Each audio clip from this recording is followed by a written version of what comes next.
All right, I'll call this Committee of Adjustment hearing to order. Just before we get started this evening, I'm just going to go through the meeting's protocol for this evening. We only have one item on our agenda, or one application on our agenda this evening. Just a couple housekeeping rules before we get started. Anyone that has cell phones, if you could please either turn them off or put them on silent mode or vibrate mode. And if you do come up to address the group here, please ask your questions and direct them questions through the chair, not directly at the person that's being questioned. First order of business will be to ask any committee members if they have any conflicts of interest with any of the applications on the agenda this evening, following any requests for deferrals or withdrawals of applications that are on the agenda. I believe the applicant is here this evening and not online, so we will get to that as we go. Applicants or the agent for the applicant will be asked to come forward after the Secretary Treasurer has read out the application and noting any staff recommendations and a brief description of the application. The applicant then can come forward. They can use the podium on the right, introduce themselves, and be allotted a short overview to add any other details that they wish at that time. Members of the committee will then have the opportunity to ask any questions of the applicant if they so desire. Following that, any members of the public that wish to speak to an application will be afforded some time to come forward and ask any questions that they have. Again, the podium at the right will be for that purpose. Before you start, just state your name and address for the record and try to limit your comments to 10 minutes.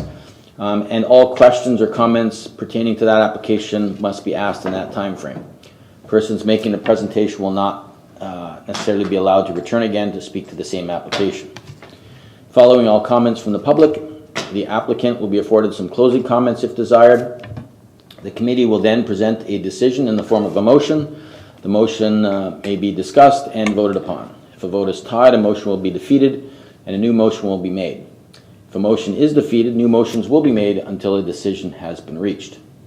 Notices of decision will only be provided to those persons that leave their name and address in writing with the Secretary Treasurer. There's a sign-in page on the table there in front of us. For anyone watching online, you can email Diana Vesu, Vasu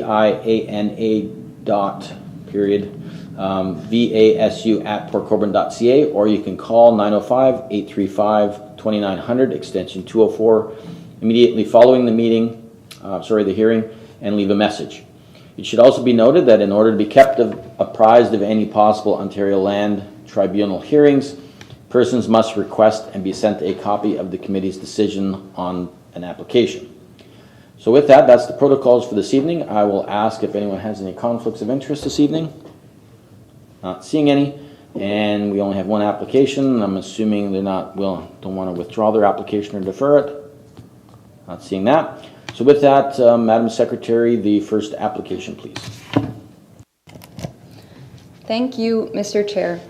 The following correspondence concerns application A10-23-PC.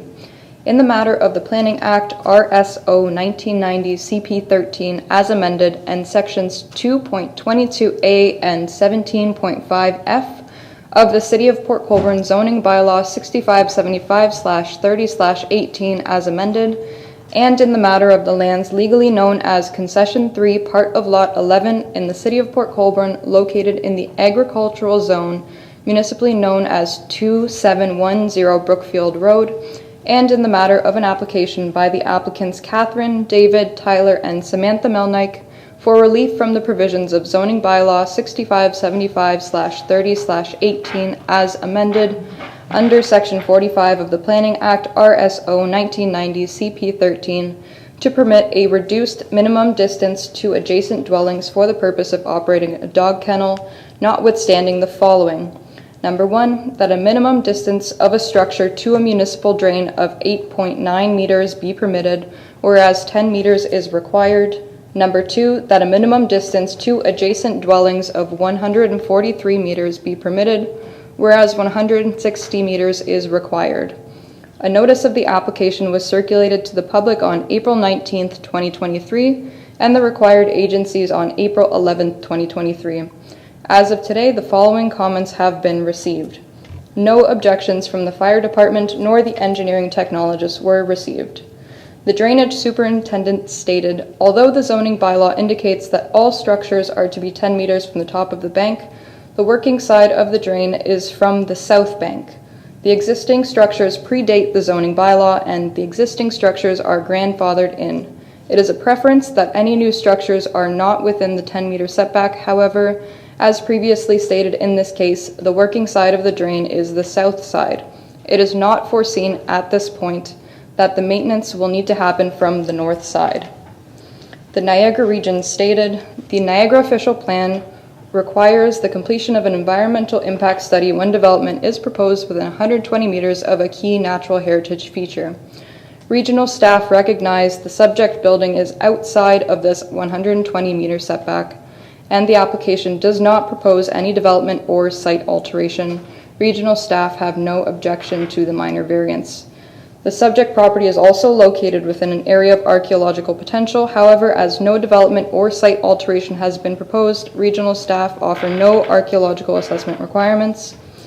The existing accessory building, which is to be converted into the kennel business, does not contain any floor drains or plumbing fixtures. There is no increase in sewage flows, as the kennel business will only be employed by the residents of the dwelling.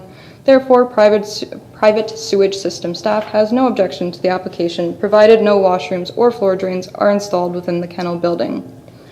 A comment from Michelle Sasbo of 2620 Brookfield Road was received after the email submission deadline, thus the comment has not been circulated. The comment reads as follows. As the homeowner of the house directly next to and affected by the variances, I am very disappointed in the Port Colborne's Planning Department's recommendations. I believe it is easy to come to such conclusion when the decision does not directly impact the individuals making it. Myself and my family can contest that at present our intended peaceful time sitting outside on our decks are interrupted by barking dogs. We are concerned about the future worsening noise from dogs and its impediment of our rest, well-being, and serenity.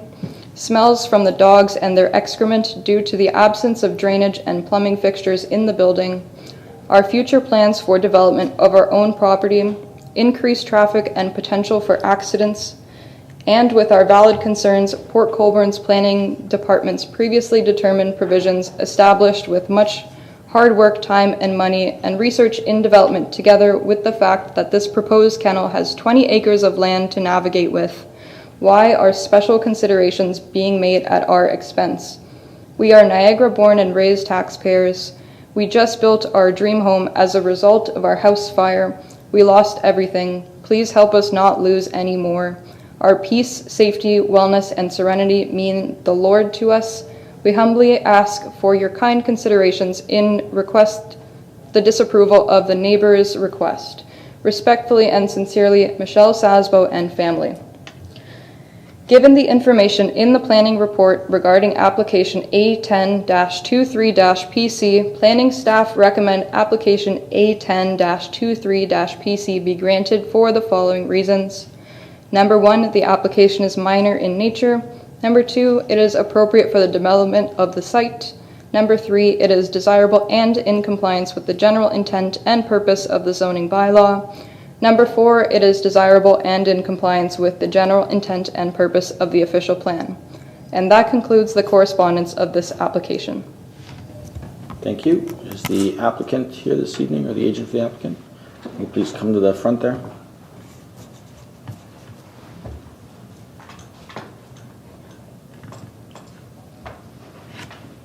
On that little gray bar there in front of you, there should be a red button in the middle to turn on the mic. That's the one.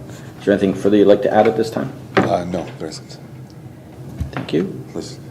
No, we attempt to make our animals as quiet as possible. Dogs do bark. That's just a fact of life, but we mitigate it and keep it quiet as quickly as possible. As for excrement, we maintain a clean and healthy environment for the dogs, and we are in the process of looking at removal of said excrement appropriately within the confines of Port Colborne and its bylaws. Thank you. Any committee members have any questions? Gary? Thank you. What was read out and in a draft decision speaks to mitigation of noise. And I'm wondering if you could describe to us how you intend to do that. What will be the mitigation measures? Meeting the staff. So I'm a trainer as well, so we teach the dogs and work with the dogs to keep them quiet when they're playing. So there's staff, we have staff 24/7 with the dogs, so we're always on top of them to maintain the quiet of the property. So we're not letting them bark excessively all the time. We don't let that happen. I don't like the dogs barking all the time. I want it nice and quiet so they can play appropriately. Okay. What about in the building? Is there, or outside of that, is there any type of noise barrier insulation in the business? We have a wooden fence right now. A big A wooden fence as of right now to block the noise. Right, I saw that, yeah. Okay. That's all I have for now. Thank you. Anyone else? Angie? Thank you very much. I wanted to address the one concern about excrement and the odors that can come from that. I'm looking at the map right now of where the kennel would be, and considering the prevailing winds would come out of the south and the west, so it would be going in a northeast direction. I would think that the 2754 would be affected directly. Have you heard any concerns from them? No, we haven't. Okay, because that they would be directly in the path, Yeah, but yeah, nothing from them. okay. I just wondered about that. Thank you. Yep. Thank you. Anyone else? Seeing any? Is there any members of the public that wish to speak to this application? Please. If, for the applicant, if you could just move off to the side if you'd like. And if you could just, ma'am, if you could just go to the side there.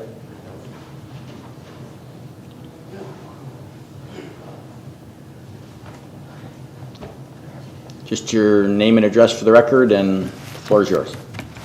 Okay, my name is Michelle Zabo. I live at 2620 Brookfield Road in Port Colborne.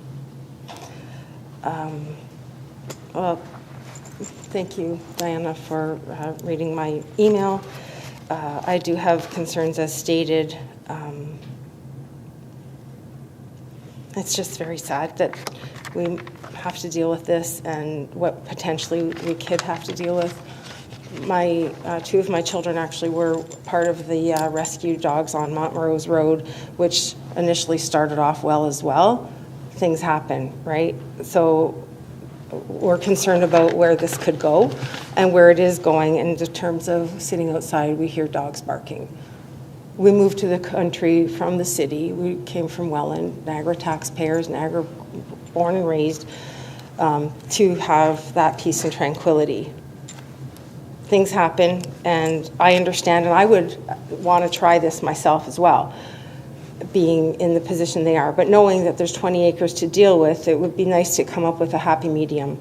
I do feel in the city's recommendations initially and putting in these parameters, a lot of work went into a lot of money.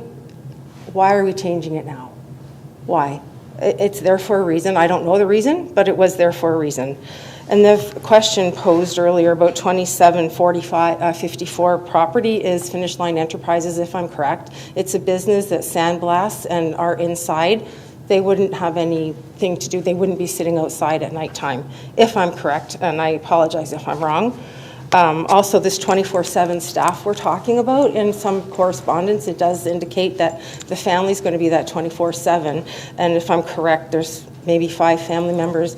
I don't know how 24/7 is going to work with 5 family members and a bunch of dogs, meaning that they don't need to have the drainage and the plumbing fixtures, because these staff members will be using the family home.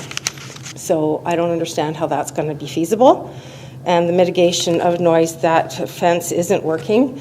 It is very old, and their proposed removal of excrement, I don't understand what the steps are, but they're planning on doing it, but I'd like to know what that is.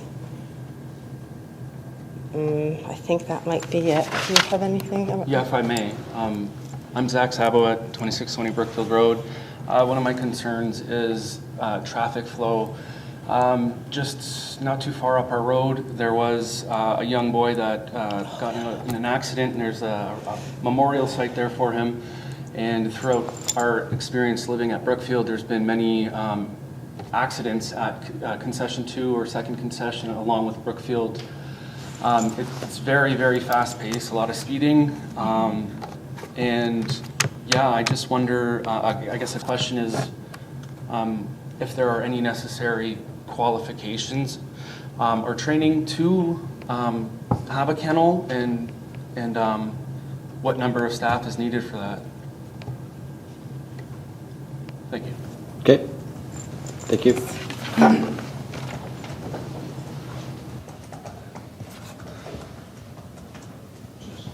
Dave?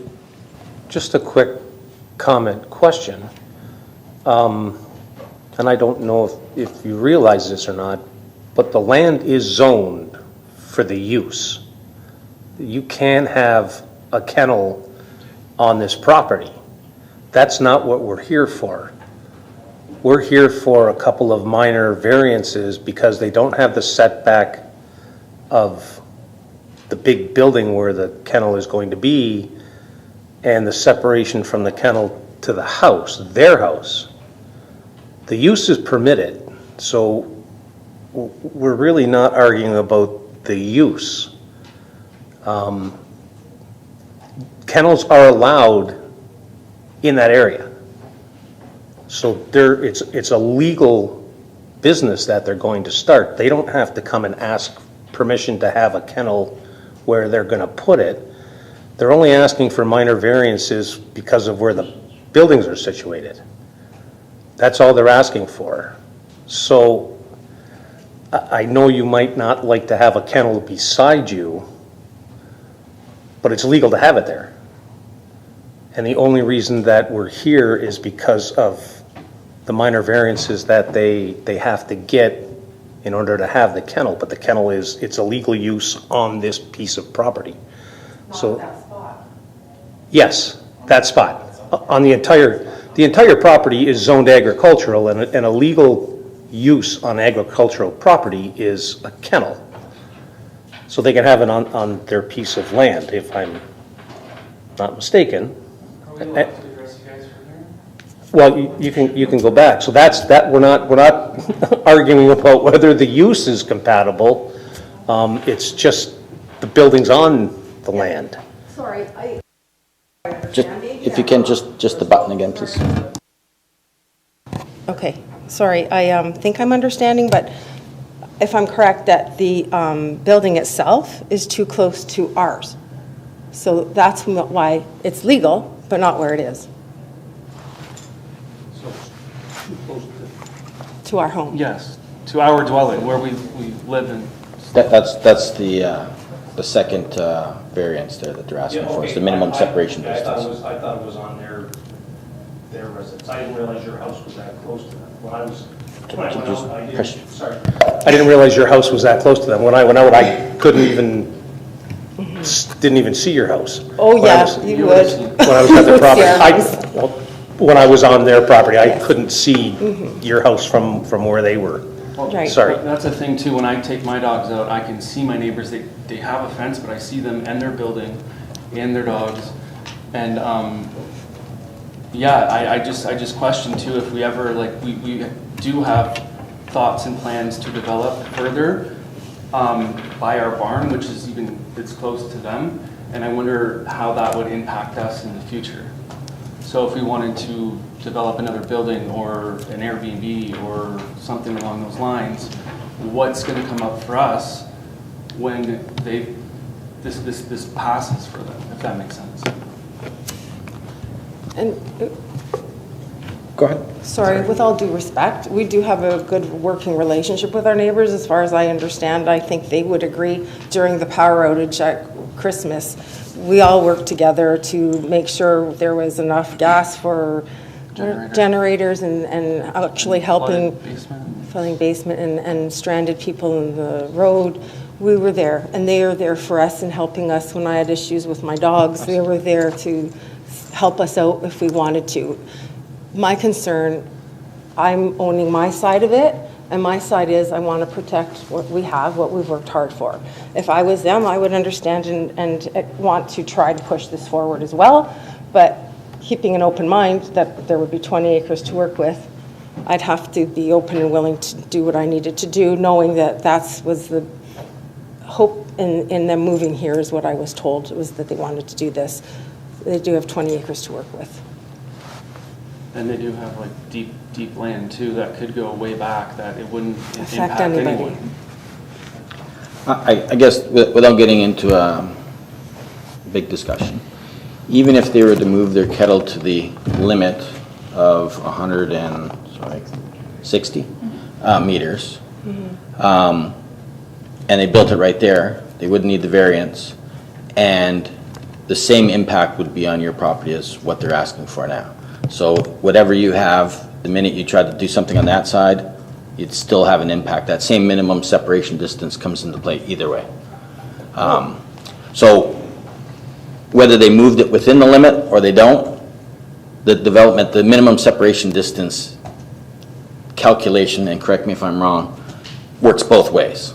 Exactly, Wait, so sorry, ours we're would not have to be pushed further away because theirs is closer. In this particular case, it wouldn't, but even if they moved it to the limit, whatever you developed, that same line would happen. It's just in this case, we're just shortening the line for them to come closer. That line would still be in the same spot,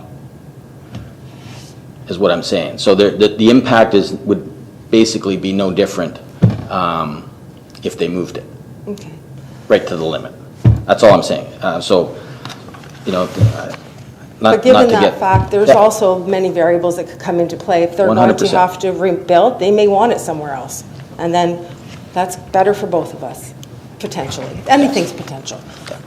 I hope that you've been able to understand our position and where we're coming from. Just before you go, Gary and then Eric. Thank you.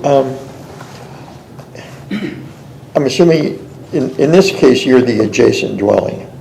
So the setback in the bylaw would be 160 meters. They're 143. So I guess this really comes right down to disregard the issue if you want to build something else in that.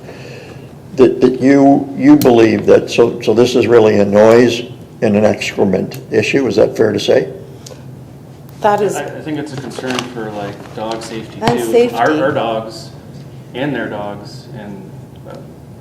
we need, better further apart is really the most bigger ideal. fence. So by my count, so that's 17 meters, so it's between 51 and 53 feet. You can probably gauge that based on looking in this room, what 50 feet is. So I guess I'm saying that, you know, if they were 53 feet or so further away, that the issue of noise and excrement or smell, you think that's a lot of distance that it would mitigate that?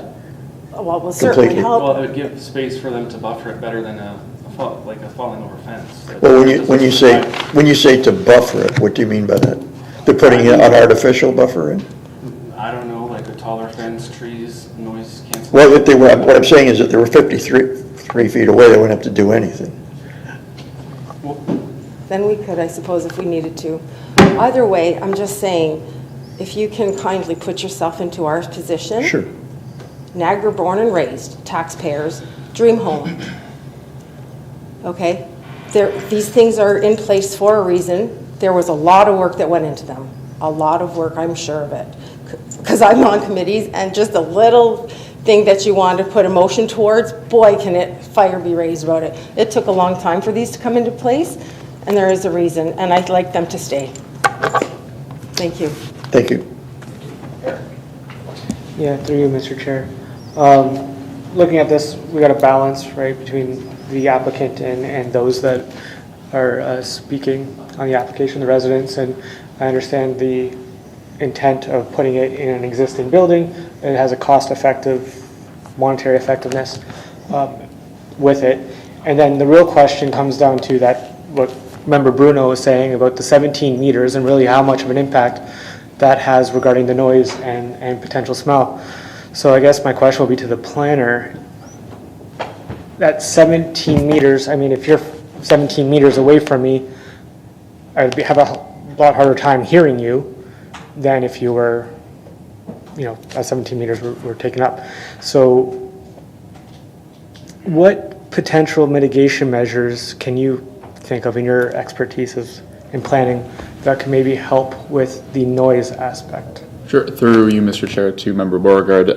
So that was considered in the report as well. Like was mentioned, the board-on-board fencing does play a role, and admittedly, yes, fencing can be a bit of a not great noise mitigating factor. I mean, we all know that, but it definitely does play a role. One thing that I did ask the applicant as well is what happens with the dogs at night, because obviously, if you want to enjoy the nighttime atmosphere, having dogs barking would be an issue, and I was assured that the dogs would be kept inside the structure overnight, which definitely adds to the noise mitigation as well. We do also have noise bylaws as well, so which they would need to conform with the city's noise bylaw as well. Through you, Mr. Chair, to our planner, Chris.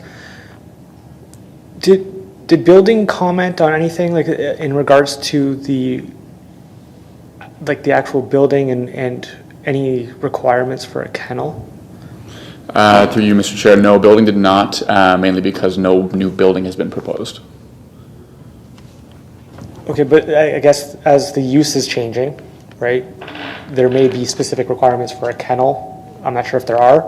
I'm just saying maybe there are. And since the use is changing, it should comply with those requirements. Sure, through you, Mr. Chair. Yes, I see where you're coming from there. It's not, we didn't reach out to the building department, so I don't have any comments from them on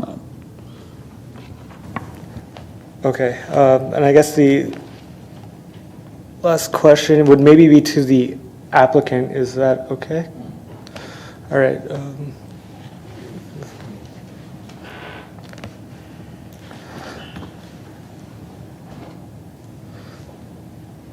So through you to the applicant. Yes, the red button.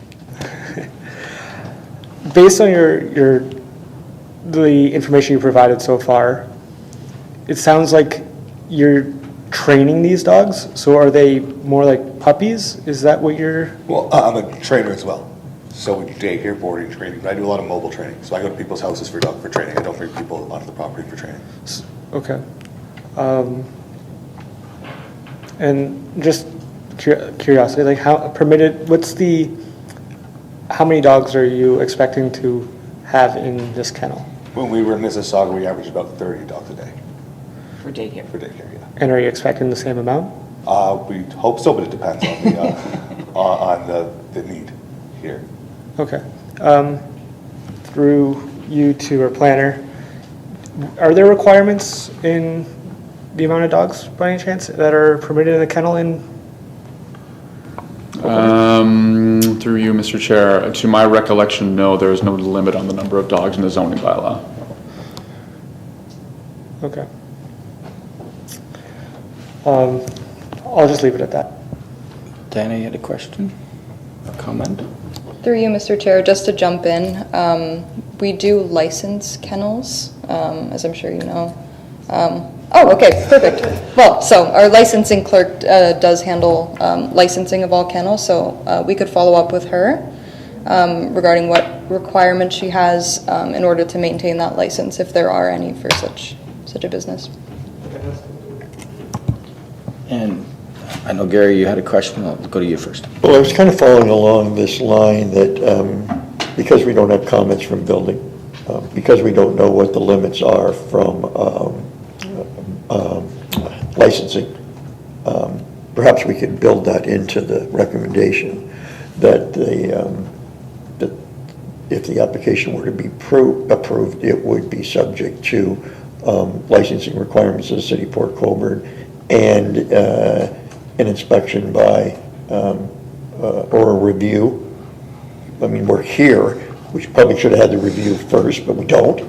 But in order to make a decision, can we make that a condition? Because I guess what I'm thinking is, if building goes out the next day or the next week, and it finds it's not sufficient, or there are issues, provisos for kennels in the building code, then I would think they could at least be attached versus being found in default after the fact and the decision is made. So I think I'd like to move that forward as part of a recommendation, if desired, if so be, through you to the planner. Are there any issues with that from a planning perspective to put those provisos in? Through you, Mr. Chair, to Member Bruno. Conditions on a minor variance can be very tricky to enforce is the only problem. Because there isn't an open building permit on the property right now, there becomes the matter of price for bringing the inspector out there. And then to your point about the licensing, it might just be a bit redundant because a license is required anyways. So that's my only two thoughts on that. That's an interesting one on the building code because it's an existing building. If I might interject. Please. With the it's the MDS calculation, correct? Is it based on the size of the building or what's in the building? Because I know in the past, whenever we've had say a barn or a farm, and they got a barn and they have cattle or horses or whatever else, it's limited to X amount of cattle, and that's how it's based on the distance because it changes. Does the same apply here with the kennel? To you, Mr. Chair, the MDS setbacks are, there's not one particular thing that makes it the requirement. It's not just the size of the building, it's not just how many animals are being stored in it, it's a multitude of factors. I do not believe that MDS is even a requirement for kennels. It's usually more for large livestock, essentially. That's why there's no MDS requirement in our zoning bylaw. We have those setbacks, right? Because if MDS was triggered, it would be a variable setback. It would be different every time, and you wouldn't be able to vary that because it's not part of the zoning bylaw. I don't know if that provides any assistance at all. So you're saying that we can't grant variances to the MDF? That's for you, Mr. Chair. Sorry. In this instance, yes. If it's an MDS setback that's set by OMAFRA, you can't vary that because it's not the setbacks set by OMAFRA, in a different example, aren't set in our zoning bylaw. So if they wanted to build a barn for horses, the calculation would read, well, it has to be X amount of meters away from the property or the adjacent dwelling. That can't come before the Committee of Adjustment because it's not a zoning bylaw. It's set by OMAFRA. Whereas our zoning bylaw says 160 meters. And the 160 meters is set for a kennel? Yeah. Okay. Very good. Thank you. Anyone else have any questions? See? Is there any other members of the public that wish to speak to this application? Not seeing any more. Eric, do you have a question? Sorry, through you to Chris. I'm just wondering, I asked the question about noise mitigation. I don't recall exactly your response completely. What other potential, other than the board fence, could be included or potentially proposed? Just through you, Mr. Chair. So you're asking for a recommendation on what can be? Just what potential mitigation measures exist beyond just setbacks and a board fence? Well, the existing ones, I thought that the existing structure and keeping the dogs in there at night was probably the largest factor in my opinion. Obviously, keeping them outside during the day, if it doesn't violate the noise bylaw, then it doesn't violate the noise bylaw. So in my opinion, that keeping them indoors at night was one of the biggest noise mitigation factors. The fence, while it does contribute, we can all recognize that it's not the most effective measure, which is why I considered the existing structure to be more of a mitigating feature. To you, Mr. Chair, just a comment, and maybe so the residents nearby can understand. There was comments that were provided by the region as well. So I understand the applicant said potentially 30 dogs at some point. That's what you've had before. I don't believe this kennel is necessarily the size to be able to accommodate that many dogs. I could be mistaken, but I do understand that you can't just build necessarily an extension on this kennel Yes. without having to go through some other major Yeah, exactly. reviews and whatnot. So you're kind of limited with this kennel unless you build another structure separate from this one.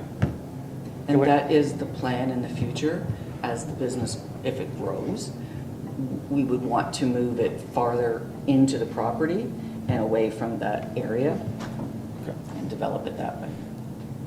We had to start somewhere, Yeah. and this was, trust me, every property we looked at, we were calling bylaw to figure out if it was conducive to at least letting us use the buildings that existed to start up, right? And then from there. Okay. Yeah, and any potential future builds may require some review from the regions or Absolutely. whatnot. So Absolutely. those are potential measures. There will be there is likely some type of review in the future for any other proposed operation or application. So that's all. Anybody else? Andrew? Thank you. I was just doing a quick little look at different counties in Ontario and seeing what they're doing. And many of them have a dog kennel license issuance checklist that actually guides the what's required in the kennel and the whole thing. All of this is under the licensing bylaws. So it would sit with our licensing clerk, I'm sure. I don't know that we have the same kind of checklist, but pretty much everything that's on here would answer all of the concerns that we're hearing tonight. So I think that checking with the licensing clerk is the way to go. They do have a checklist. When I applied for the license, we have a checklist. We have to get inspected by a few different departments. Very good. Thank you. My pleasure. No one else has any questions or comments? So I'm just looking at the sketch you provided us. So there's a kennel, and then on the north side, I'm assuming the lines with the stripes in it is fencing? Yes.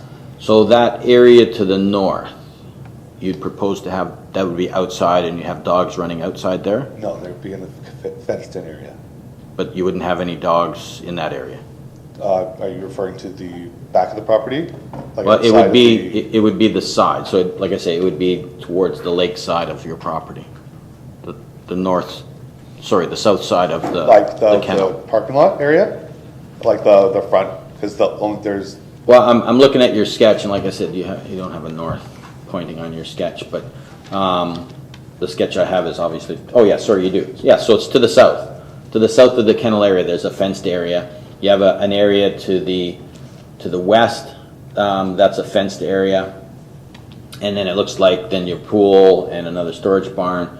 And then you have another area that's further to the north that goes in behind your house, that's a fenced area. So there's the workshop, and then there is a fenced-in area between the pool and the workshop, and then there's the fenced-in area that's behind the house, and that would be the only fenced-in areas. That we have. Everything else is trees. There's no fenced-in area between the kennel and I guess where the berm goes up and over, and then the drain is there. So there's no fenced area. So Well, there's a wooden fence. But you'd have no dogs in that area? No dogs would be there, no. Okay. So if you had dogs outside, they would be in that area to the west and potentially to the north that goes in behind your house? Yes. Okay. Okay, that's all the questions I have. Is there any final comments that you should make at this time? No, just, we are more than willing to work with the community, like, absolutely. We want to do this right. We want to make it fair and fun for the dogs, but we want to make it right for the neighborhood. If I might do one further, I did notice the berm, and although I didn't go on your property, it looks fairly substantial. How high would you say the berm is from the ground level, say, to the west end of the kennel? It's taller than the buildings. Yeah. And then there's evergreen trees on top of that. It's Yeah. pretty tall. Okay. Because I guess, Eric, going to your point, that would act as somewhat of a buffer as well for sound, because you have a mound there, between there and the ditch, or the drain. Okay, thank you. If anyone else have any other questions or comments? I look for a recommendation. Gary, can I go to you since you wanted to add that potential condition? Actually, Member Dimmering, it's already an existing building, and there is a licensing bylaw. I really think they'd now be moot after those explanations from our planner and the licensing clerk. So, sure. With respect to application A1023PC, the matter of the land's concession 3, part of lot 11, 2710 Brookfield Road. The minor variance application A10-23-PC be granted for the following reasons. One, the application is minor in nature as a decreased setback from a municipal drain would allow the existing structure, which was constructed before the zoning bylaw provisions were in effect, to be brought into conformity with the bylaw. And the decreased setback to an existing structure is minor, and measures will be taken to mitigate those noise concerns. 2, it is appropriate for the development of the site as the variances are being requested to accommodate a permitted use on the subject property and are required to convert an existing structure into a dog kennel. 3, it is desirable in compliance with the general intent and purpose of the zoning bylaw as the noise mitigation measures will preserve the intent and purpose of the required setback of the kennel from the dwelling, and the setback to a municipal drain intends to ensure that structures are set back far enough from the drain for maintenance, while the drainage superintendent has confirmed that all maintenance work on the drain is done on the south side of the drain, and thus the proposal will not impact the future maintenance. And 4, it is desirable in compliance with the general intent and purpose of the official plan, as dog kennels are permitted in the agricultural designation established in the official plan. Thank you. Seconder to that, Angie? Questions or comments? All those in favor? That'll be carried. Thank you. That concludes the applications that we have this evening. I just got to go back to my... Is there any other business of any members? Not seeing any. I know we had the OACA conference is coming up in June, yeah. Yes. I don't know if anyone's got any or is going to be attending. The staff at the city has worked their magic to get me approved funding to attend, so I will be attending the 2 days, Monday and Tuesday. There's a few conferences or little sessions that they have that I thought would be very beneficial. I will try to bring back any information that I can. It's June 4th and 5th. I believe it's a Monday, Tuesday. Sunday, Monday, Tuesday if you go for the whole full enchilada of it. I would like to go. I didn't know if we had sorted out how that was going to be done or not, but. Yeah, I don't know if there's still additional funding for the committee. Usually the committee's always assigned some for training over the duration of our... Just a day thing, though. There's no point in doing the whole package. So. Yeah. Diana got me in for the whole package because she said it was a little bit cheaper than just the 2 days. Oh, really? All right. But yeah. If there's still funding left. Yeah. They have, I think they got it broken into, they have their annual general meeting as well. I think it's one of the sessions for like half an hour or something like that. And then I think they have 4 sessions each day. 2 in the morning, 2 in the afternoon, and I believe registration includes lunch. Yeah, it usually does. Yeah. And I've been to them, it's been a few years since I've been to one.